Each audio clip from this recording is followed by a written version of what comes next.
하나님을 사랑하시면 우리 다 같이 아멘 하시기 바랍니다. 옛말에 좋은 밭에서 좋은 종자가 난다라고 하는 말이 있습니다. 그렇습니다. 좋은 밭에서는 반드시 그 결실이 건강하고 훌륭한 추수, 풍성한 추수가 오기 마련입니다. 그것은 우리네 인생살이에서도 마찬가지라고 생각할 수가 있습니다. 평소에 자신의 생활을 진지하고 성실하게 살아가는 그런 사람들에게 늘 건강한 열매와 풍족한 추수로 돌아오게 되어 있는 것 우리 잘 알고 있습니다. 성경을 보면 성도는 하나님의 밭이라고 명명하고 있습니다. 바울 사도는 나는 아볼로파다 바울파다 하면서 분쟁을 일으키는 성도들에게 성도는 하나님의 밭이라고 교훈을 하고 있습니다. 그 밭에 복음의 씨앗이 뿌려지고 잘 양육되면 나중에는 아름다운 열매를 맺는다는 것입니다. 단지 다른 것이 있다면 개인적인 품성과 전달하는 방식이 조금 다를 뿐이라는 것입니다. 바울은 이 약간의 차이를 심는 이와 물 주는 이의 차이라고 설명을 하고 있습니다. 그러나 자라게 하시는 분은 하나님이시라고 못을 받고 있습니다. 복음의 역사에서 좋은 밭인 성도들과 복음을 전파하는 사역자들도 매우 중요하지만 그보다 더 중요한 분은 좋은 밭에 전파되는 복음의 씨앗을 자라게 하시는 분인 곧 하나님이시라고 강조를 하고 있는 것을 우리는 볼 수가 있습니다. 135년 전 이 민족에게 복음이 전파될 때 그 누가 오늘날처럼 거대한 복음의 왕국이 될 줄 알았겠습니까? 실로 역대상 29장 12절에 만물의 주제가 되사 모든 사람을 크게 하심과 강하게 하심이 주의 손에 있음을 고백하지 않을 수가 없습니다. 하나님의 신묘막측하신 능력이 복음의 씨앗이 떨어지는 밭에서 강하게 역사하여 마침내 복음의 열매가 아름답게 결실하도록 하신 것입니다. 이러한 하나님의 역사는 여러 방면에서 다양한 방법으로 살아 움직이고 있으나 오늘날 한국 기독교의 부흥은 침체가 되어가고 있습니다. 그러나 몇 년 전 통계청에서 기독교가 한국에서 최대 종교가 되었다는 발표가 있었습니다. 이 보고서를 보고 많은 그리스도인들은 한국 교회가 부흥하고 있다고 기뻐하고 있었습니다. 그러나 우리는 그 통계의 내용의 신뢰도를 치밀하게 분석해 볼 필요가 있습니다. 복음적인 교인들과 교회 사이에 이 부흥이라는 제목은 대단히 인기가 있는 제목입니다만은 현재 한국 교회의 진정한 부흥은 침체되어가고 있음이 사실입니다. 오늘 한국의 기독교회는 우리 그리스도인들의 마음을 아프게 하는 두 가지의 불행한 사건이 발생하고 있습니다. 첫째로 교인들과 교회들의 가슴 속에 선교의 불길이 서서히 꺼져가고 있다는 것입니다. 그리고 둘째로 많은 그리스도인들이 천주교와 불교 같은 종교로 이적하고 있는 반면에 이단의 숫자가 교인 통계에 포함이 된 것 같은 추측이 있습니다. 이런 현상은 우리 주님께서 이 세상에 오셔서 제자들을 만들어 잃어버린 자들을 구원하기 위해서 오신 목적이 점점 침체되어 가는 것입니다. 그러나 사도 바울은 사도행전 20장 24절을 통해서 내가 달려갈 길과 주 예수께 받은 사명 곧 하나님의 은혜의 복음을 증언하는 일을 마치려 하면은 나의 생명조차 조금 더 귀한 것으로 여기지 아니하노라 라고 외쳤습니다. 이 말씀의 의미는 사도 바울의 마음속에는 자기 자신의 모든 결단의 동기가 있다는 고백입니다. 어디서 살 것인가? 어떻게 살 것인가? 그리고 무엇을 위해서 살 것인가를 결정하는 동기가 있다고 고백했습니다. 내 주께서 나에게 주신 가장 중요한 사명은 내가 만나는 사람마다 하나님의 놀라운 은혜를 전하는 것이다 라고 하였습니다. 사도 바울의 마음속에는 아무리 태워도 남아있는 염원이 하나 있는데 그것은 만나는 사람마다에게 하나님의 놀라운 은혜를 전해서 알게 하는 것이라고 외쳤습니다.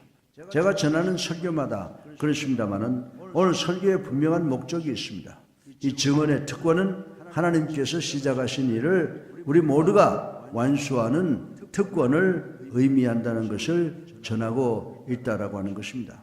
오늘 설교 본론의 첫째로 하나님께서 시작하고 우리가 완수해야 되는 사명이 무엇인가를 생각해 보겠습니다. 모든 교회가 매년 선교지를 결정하는 것에 고민을 하고 있는데 이 고민은 우리 이 선교지에 예수 그리스도를 효과적으로 전하는가입니다. 이것이 바로 우리의 사명입니다. 교회는 어두움, 즉 죽음의 왕국에서 흐르고 있는 죄인들을 찾아내는 것입니다. 그리고 생명 있는 하나님의 나라로 옮기는 사명을 가진 십자가 군병들이라고 말씀을 드릴 수가 있습니다. 예수님께서 이 세상에 오신 목적은 하나님께 속해 있던 사람들을 사탄에게 도둑맞아 죄악의 구렁텅이에 빠져있는 인간들을 다시 찾아서 천국으로 그 소속을 회복시키기 위해서 오신 것입니다. 따라서 교회는 사탄의 유혹으로 하나님의 동산을 벗어난 사람들을 찾아서 주님께 데리고 오는 사명을 예수님께로부터 위임받은 공동체라고 말씀을 드릴 수가 있습니다. 이 일을 감당하기 위한 우리 성도 모두의 사명은 증인이 되는 것입니다. 믿지 않는 사람들에게 예수 그리스도의 은혜에 관해서 전하는 것입니다. 사도 바울은 로마서 10장 13절을 통해서 이렇게 말씀하십니다. 우리 다 같이 한번 읽어보겠습니다. 누구든지 주의 이름을 부르는 자는 구원을 받으리라. 그런즉 그를 믿지 아니하는 이를 어찌 부르리요? 듣지도 못한 이를 어찌 믿으리요? 전파하는 자가 없이 어찌 들으리요? 아멘. 예. 우리 주님께서 여러분과 저에게 이런 명령을 하신 것입니다. 마태복음 28장 18절에서 20절까지를 보면은 예수께서 나와 말씀하여 이르시되 하늘과 땅의 모든 권세를 내게 주셨으니 그러므로 너희는 가서 모든 민족을 제자로 삼아 아버지와 아들과 성령의 이름으로 세례를 베풀고 내가 너희에게 분부한 모든 것을 가르쳐 지키게 하라. 볼지어다 내가 세상 끝날까지 너희와 항상 함께 있으리라 하시니라. 아멘. 그런데 여러분은 이 점을 생각해 보셨습니까? 여러분과 저는 우리가 세상으로 나가는 것이 아니고 예수님을 세상으로 나가시게 하고 있지는 않습니까? 여러분과 저는 예수님 저를 구원해 주세요. 주님 저를 위해서 무엇인가 좀 해주세요 라고 철렁거립니다.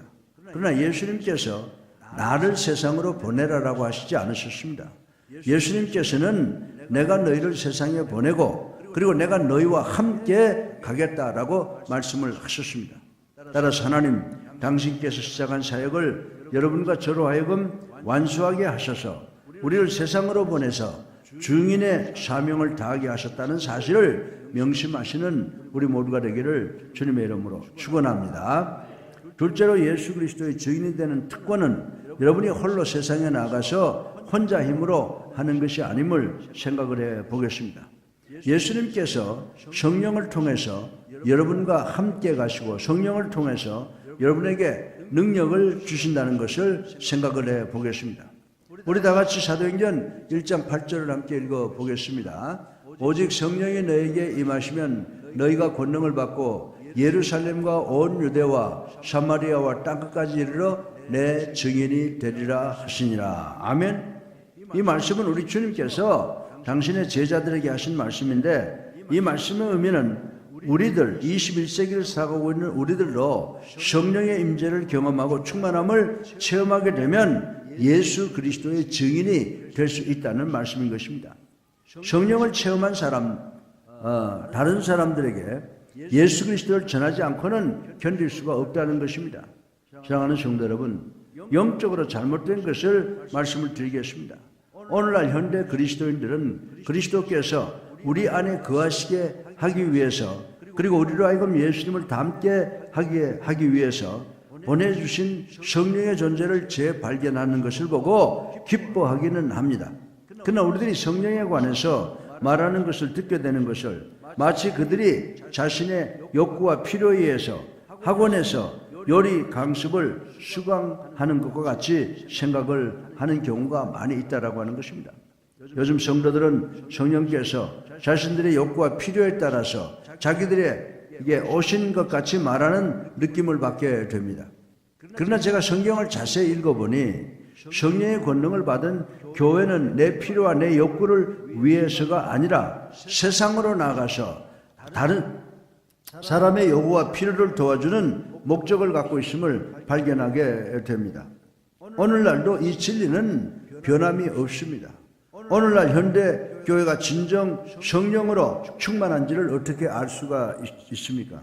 끼리끼리 모여서 끼리끼리의 필요와 요구를 위해서 일하는 교회는 성령의 임재가 전혀 없는 교회라고 말씀을 드릴 수가 있습니다. 그러나 성도들이 모여서 잃어버린 자에 대한, 믿지 않는 자들에 대한 관심과 애정과 그들을 구원하기 위한 계획과 노력을 한다면 이 교회야말로 성령의 권능을 충만히 받은 교회라고 생각을 할 수가 있습니다. 어떻게 이런 교회가 성령의 권능을 받은 교회라고 자신 있게 말씀을 드릴 수가 있습니까? 예수님께서 요한복음 14장 14절에서 16절에 성령의 임재에 대해서 말씀을 하실 때 내가 성령이 임하면 그때 내가 사람들에게 나에 대해서 전할 수 있다라고 말씀을 하셨기 때문입니다. 여러분에게는 사명이 있습니다. 여러분의 사명은 사람들을 예수 그리스도 앞으로 인도하는 것입니다. 그러면 여러분은 하나님께서 시작하시고 여러분으로 하여금 완수하게 하시는 이 사명의 동기가 무엇입니까? 여러분이 이 사명에 동참하는 동기는 하나님에 대한 사랑입니다. 그리고 사람에 대한 사랑입니다. 사랑하는 성도 여러분, 증인이라는 것은 책임감과 강압에 의해서 되는 것이 아닙니다. 증인은 자신의 생명을 구원해 주신 구세주를 경외하고 감사하고 찬양하는 마음에서 우러나오는 동기로 되는 것입니다. 증인이 된다는 것은 우리의 생명을 구원하시기 위해서 이 땅에 오셔서 갈보리 언덕 십자가 위에서 돌아가신 분을, 즉 예수 그리스도를 높이는 것과 세상 사람들에게 알리는 것을 특권으로 생각하는 사람들이 하는 일이라고 말씀을 드릴 수가 있습니다. 1990년에 밥 헨슬이라는 분이 불란서의 해안 도시인 플레이로라고 하는 도시의 초청을 받고 이 도시를 방문하게 되었습니다. 이 불란서 해안의 작은 마을이 이 밥 헨슬리를 초청한 배경은 이렇습니다. 1944년 8월에 독일의 나치군이 이 마을에 남녀노소 구분 없이 동네 어기로 불러냈습니다. 그 목적은 모두를 사살하기 위해서였습니다. 왜냐하면 그 마을이 불란서군의 폐잔병을 숨겨주고 독일군과 싸우는 레지스탕들을 도왔기 때문이었습니다. 그러나 그때는 이미 전우는 독일을 떠나가고 있다는 것을 안 독일 군들은 잡히는 대로 사람들을 죽이려고 혈안이 되어 있었습니다. 독일 군들은 이 마을에 남녀노소 구별 없이 벽에 세워놓고 총살을 시키려 했습니다. 그때 밥 헨슬이라고 하는 미국군 중위가 이끄는 소대가 이곳에 도착해서 총살 직전에 있는 이들을 다 구원을 해냈습니다. 그래서 플레이로 씨는 46년 만에 보온의 마음으로 미육군 예비역 중위 밥 헨슬리를 초청을 한 것입니다. 이날 환영식을 사회하는 남자는 46년 전에 독일군에게 붙잡혀와서 어머니의 손을 잡고 두려움으로 죽음을 기다리던 15살 먹은 소년이었다고 하는 것입니다. 이 소년의 생명은 밥 헨슬리라는 한 미군에 의해서 구원을 받았습니다. 어른이 된 이 소년의 마음속에는 뜨거운 염원이 하나 있었습니다. 그것은 언제든지 어떤 방법으로든지 자기의 생명을 구원해 준 이 군인에게 감사를 표현하겠다고 하는 결심이었습니다. 이 소년은 감사의 마음을 책임이나 임무로 생각하지 않았습니다. 그는 지금 내가 오늘 이렇게 살아서 어른이 된 것은 단지 미국 군인 밥 헨슬이라는 영웅 때문이라고 세상을 향해서 외치는 것을 엄청난 특권으로 생각을 해왔다라고 하는 것입니다. 사랑하는 성도 여러분, 이런 귀한 사건이 바로 예수 그리스도에 의해서 우리에게도 일어난 사건이라고 하는 것입니다. 우리들은 만나는 사람마다 예수 그리스도께서 나를 살리셨다라고 외쳐야 되는 것입니다. 오늘 우리들이 살아있는 것은 예수 그리스도의 사랑 때문인 줄로 믿으시기 바랍니다. 오늘 우리의 삶은 예수 그리스도의 놀라운 은혜에 의해서 주장이 되어지고 있다라고 하는 것입니다. 그래서 사도 바울은 고린도후서 5장 14절에 보면 그리스도의 사랑이 우리를 강권하시는도다. 우리가 생각하건대 한 사람이 모든 사람을 대신하여 죽었은즉 모든 사람이 죽은 것이라고 했습니다. 예수 그리스도께서 우리를 위하여 십자가 위에서 비참하게 돌아가셨으므로 우리들이 살게 되었다는 말씀인 것입니다. 그러므로 우리들은 더 이상 우리 자신만을 위해서 살면 안 됩니다. 우리들의 삶은 그리스도를 기쁘게 하기 위해서 사용하셔야 된다라고 하는 것입니다. 우리들의 삶이 예수 그리스도의 사랑에 의해서 주장되면 우리들은 예수 그리스도께 영광을 돌리기를 원하게 됩니다. 그 증거의 하나가 바로 우리들이 과거에 믿지 않았을 때 사람을 보던 눈이 달라졌다는 것입니다. 내가 예수 그리스도의 사랑을 이해하기 전에 사람들을 어떻게 보았는지 아십니까? 저는 과거의 모든 것을 텔레비전을 보는 것과 같이 보았습니다. 텔레비전 화면에 내가 싫어하는 물건과 사람 그리고 특별히 정치가 나오면 채널을 바꿔버리거나 아니면 텔레비전을 꺼버립니다. 그러면 그들은 내 앞에서 사라집니다.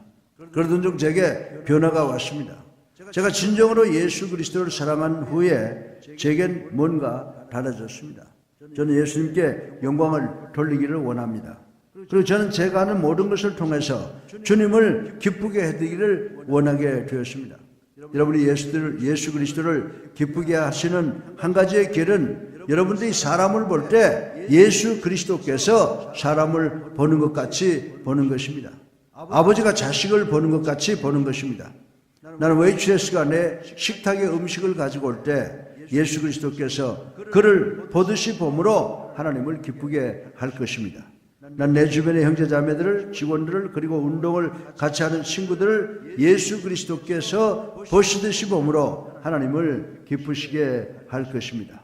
우리 다 같이 베드로후서 3장 9절을 함께 읽어보겠습니다. 주의 약속은 어떤 이들이 더디다고 생각하는 것 같이 더딘 것이 아니라 오직 주께서는 너희를 대하여 오래 참으사 아무도 멸망하지 아니하고 다 회개하기에 이르기를 원하시느니라. 아멘. 하나님께서는 아무도 멸망받기를 원치 아니하시고 모든 사람이 천국에 오기를 원하신다고 말씀하셨습니다. 하나님께서 누구든지 이 세상의 모든 사람이 예수 그리스도를 알기를 원하신다고 하셨습니다. 왜 여러분이 예수 그리스도의 증인이 되어야 한다고요? 왜냐하면 여러분의 삶이 여러분을 사랑하는 하나님의 거룩한 사랑, 즉 잃어버린 한 마리의 양을 찾아 나서는 그 사랑에 의해서 주장이 되기 때문입니다. 그리고 언젠가는 그 잃어버린 양이 바로 여러분이 아니면 저도 될 수가 있기 때문입니다. 하나님을 사랑하기 때문에, 사람을 사랑하기 때문에 여러분과 저는 성령의 능력으로 예수 그리스도의 증인이 되어야 함을 명심하시는 여러분이 되시기를 주님의 이름으로 축원합니다. 셋째로 저와 여러분은 세상과 나누어야 될 복음의 메시지가 있음을 생각을 해보겠습니다. 그 메시지가 무엇입니까? 사도 바울은 그 메시지는 하나님의 엄청난 은혜를 정의하는 것이라고 했습니다. 하나님의 엄청난 은혜의 메시지가 복음이라는 것입니다. 현대사회의 중심 깊이에 복음적 기쁜 소식이 섞여 있지 않다는 것에 대하여 여러분은 저와 동감을 하실 것입니다. 다이언 소여라고 하는 미국의 유명한 여자 앵커가 러시아 대통령인 보리스 엘친을 인터뷰를 했습니다. 소여 양이 엘친 대통령에게 하나님이 계심을 당신은 믿습니까? 라고 물었습니다. 그때 엘친 대통령은 물론입니다. 이 우주에 하나님이 계시지 않으신다고 부인하기에 하나님이 계신다는 증거가 너무나 많습니다. 라고 답변을 했습니다. 그래서 다이언 소여 양은 그러면 대통령께서는 천국에 들어갈 수 있다고 믿습니까? 라고 다시 물었습니다. 그때 보리스 엘친 대통령은 뜻밖에도 아니요 라고 했습니다. 소여 양은 놀라서 아니 왜요? 지금 막 대통령께서는 하나님께서 살아계심을 믿는다고 고백하지 않으셨습니까? 라고 반론을 제기했습니다. 그때 엘친 대통령은 나는 너무나 많은 죄를 범한 죄인이기 때문이요 라고 했다고 하는 것입니다. 소유 양은 고개를 가로저으면서 제가 당신을 천국에서 제외되게 한다고 믿습니까? 라고 물었습니다. 그때 엘친 대통령은 물론입니다. 하나님께서 왜 나 같은 인간을 천국에 들여 보내시겠습니까? 라고 답변을 했다고 하는 것입니다. 그리고 대통령은 소의 양을 한참 물끄러미 쳐다보더니 당신도 역시 나 같은 죄인이군요 라고 했다고 하는 유명한 이야기가 있습니다. 사랑하는 성도 여러분, 엘진 대통령은 두 가지 성경적 진리를 믿고 있었습니다. 그 하나는 자신이 믿고 주장할 수 있는 하나님께서 살아계신다고 하는 진리를 믿고 있었고, 그 다음은 자신이 죄인이라고 하는 사실을 알고 있었다고 하는 것입니다.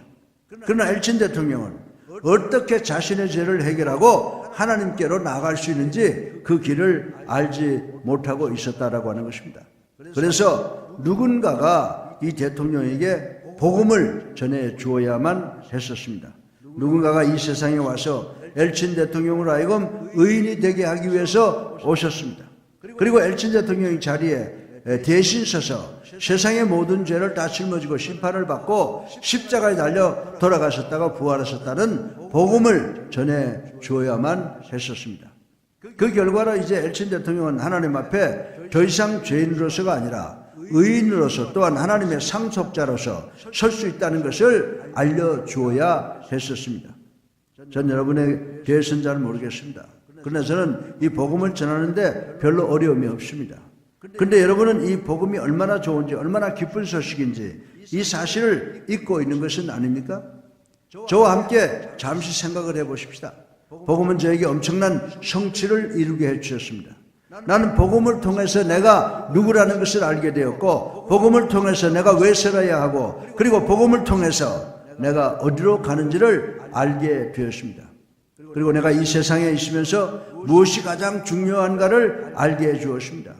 그리고 복음은 저에게 이 세상에 육신의 정욕과 안목의 정욕과 이생의 자랑으로부터 자유함을 주었습니다.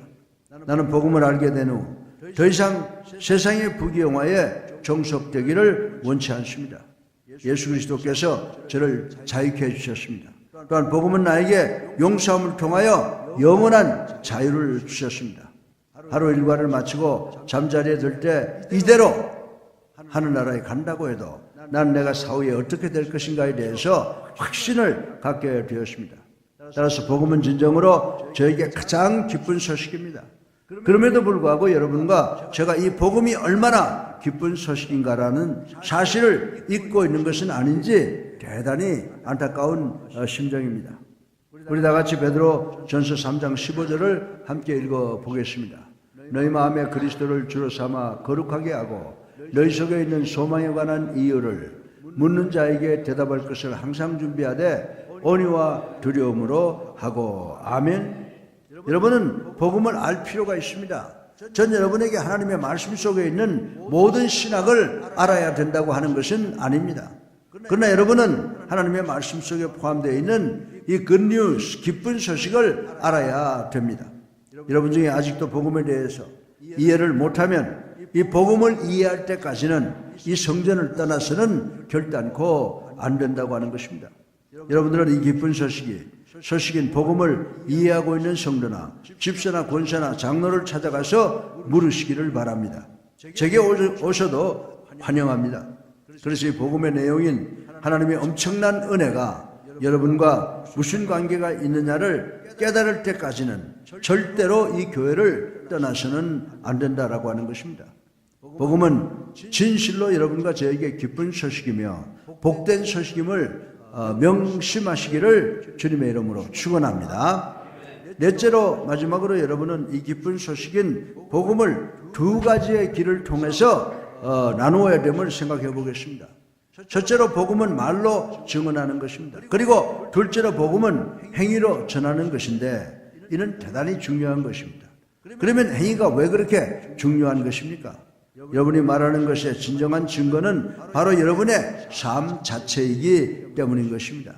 사도 바울은 모든 그리스도인들에게 신용 있는 삶을 살도록 가르치고 주변으로부터 신뢰할 수 있는 삶으로 우리 구주 예수 그리스도의 매력을 온 세상에 보이게 하라라고 말씀을 하셨습니다.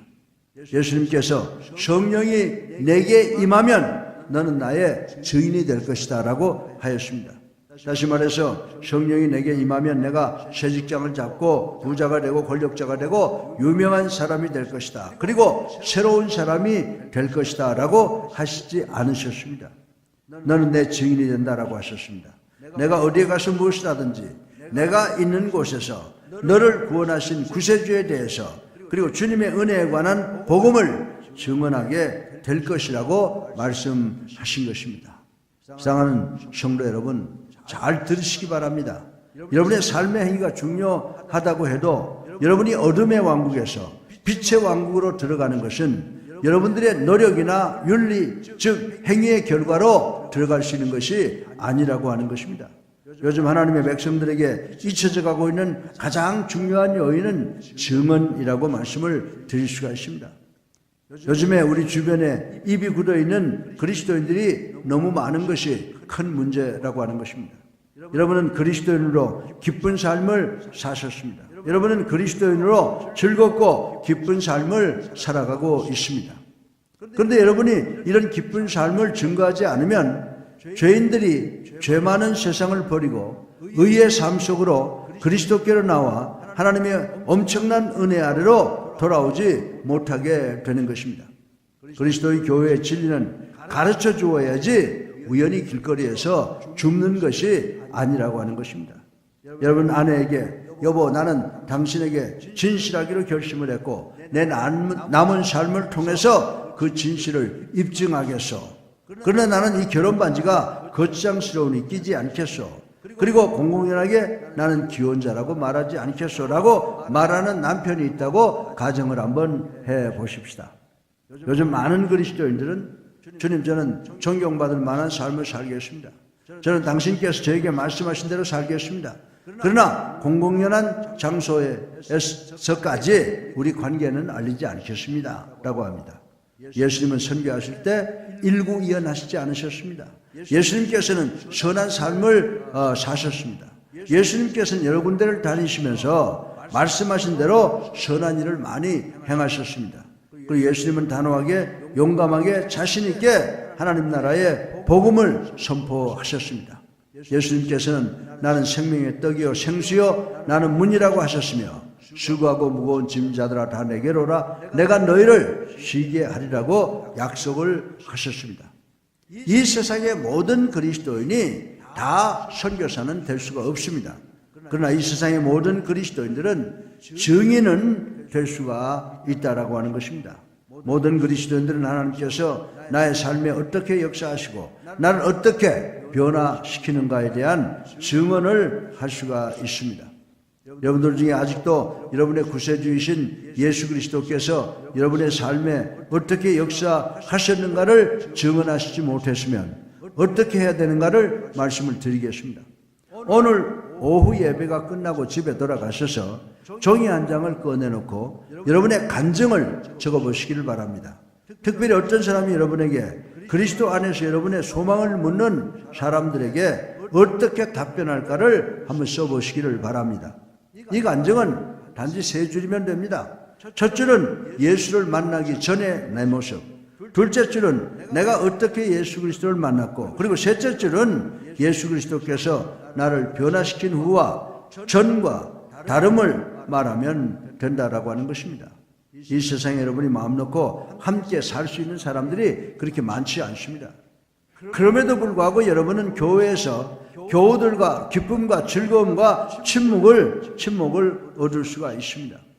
만약에 제가 예수 그리스도를 만나고 하나님께서 죄 많은 나를 구원하셔서 하늘나라로 데려가셔도 괜찮을 것 같습니다. 그러나 우리 주님께서 그렇게 하시지 않으셨습니다. 왜입니까? 여러분은 이 점을 한번 생각해 보실 필요가 있습니다. 제가 이 세상에서 즐겁게 할 수 있는 모든 것은 하늘나라 천국에 가서도 다 할 수가 있다라고 하는 것입니다. 난 하늘나라에서 하나님께 예배 드릴 수 있습니다. 성도들과 교제할 수가 있습니다. 하나님께 봉사하고 헌신할 수가 있습니다. 하나님께 찬양을 올릴 수가 있습니다. 더 나아가서 하늘나라에 가서 기가 막힌 골프장에 가서 골프도 할 수 있을 것이라고 저는 확실하게 믿습니다. 그러나 하늘나라에서 할 수 없는 것이 2가지가 있습니다. 첫째는 죄를 짓는 일입니다. 그리고 둘째는 하늘나라에는 하나님을 모르는 사람이 없기 때문에 증언할 필요가 없다라고 하는 것입니다.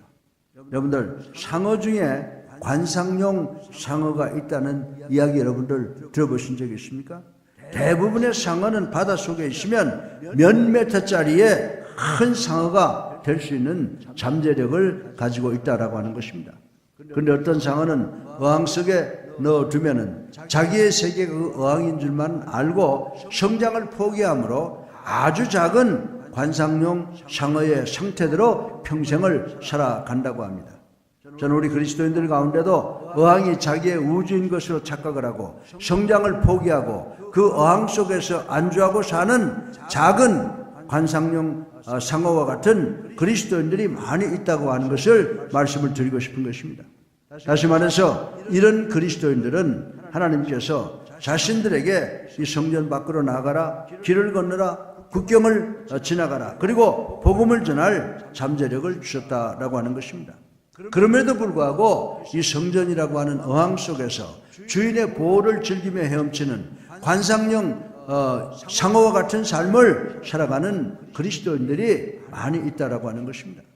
사랑하는 성도 여러분, 우리 모두는 바다의 상어처럼 크게 될 잠재력을 갖고 있는 줄로 믿으시기 바랍니다. 따라서 세상의 길을 건너고 도시를 지나가고 국가를 건너고 바다를 뛰어넘어서 예수님을 증거하시는 증언의 특권을 누리시는 우리 성도님들 되시기를 주님의 이름으로 축원합니다.